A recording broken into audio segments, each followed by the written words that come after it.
came out fighting. It doesn't take too many years of that to just completely and totally wear you out. You think you're protecting yourself from getting hurt, but the truth is you're just hurting yourself every single moment that you live. You're hurting yourself. Cast your care on him, for he careth for you. God will take care of us if we stop trying to do it ourselves. And here again, I'm not saying, I teach people you need to take care of yourselves. You need to get sleep. You need to eat right. You need to have fun. You need to laugh. There's a certain amount of, I'm not talking about that kind of not taking care of yourself. I'm talking about this other thing where you're always trying to make sure that everybody treats you right. What about me? What about me? What about me?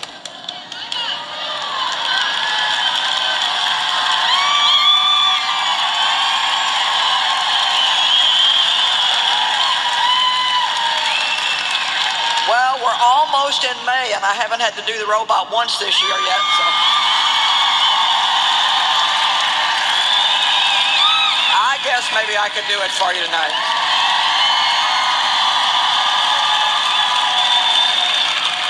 Let me just tell you that I was so selfish.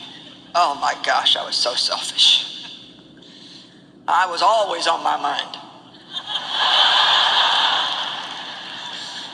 Now, if Dave was going to go play golf, the first thing I'd think is, well, what about me? And if Dave was going to watch a football game, well, what about me? And the kids would go outside with Dave to play, and I had work to do inside. Now, mind you, I could have not worked and went out and enjoyed myself, but no, I wanted to work so I could feel sorry for myself. Come on. And everything was, well, what about me? What about me? When's somebody going to do something for me? And I started early in the morning before I was even fully awake, thinking about myself. Any of you like that? And so many, many, many years ago, I was laying in bed one morning and I wasn't even fully awake yet, and I was thinking about how I could get Dave to not do what he wanted to do that day and do what I wanted, and how I could maybe get the kids to do the housework so I could just kind of chill and have fun. And it was like I was just thinking about myself, just laying there in bed thinking about myself. And that's a dangerous way to start your day, because however you get started, that's usually the way things go the rest of the day.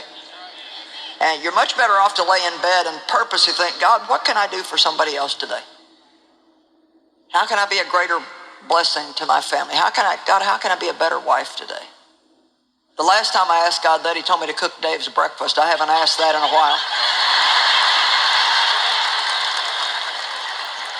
Because I'm not into too much cooking. And poor guy about fainted when I said I'm going to cook your breakfast. So you got to be ready when you ask God that kind of stuff. And but it's been life-changing for me. The principles that I'm sharing with you tonight really has been one of the key elements in my life that have gotten me from where I was to where I am. So I'm laying there thinking about myself, and I kind of had like this little vision, and the Holy Ghost began to deal with me in my heart. And he said, the enemy comes and starts putting thoughts in your head real early in the morning, and it's like he's getting you wound up for the day. And he said, you remind me of this little robot. The devil comes and he's like, what about me? What about me? What about me? And what about me? And then you put your feet on the floor, and this is the way you look to me the rest of the day. What about me? What about me? What about me? What about me? Beep, beep. What about me? What about me? What about me?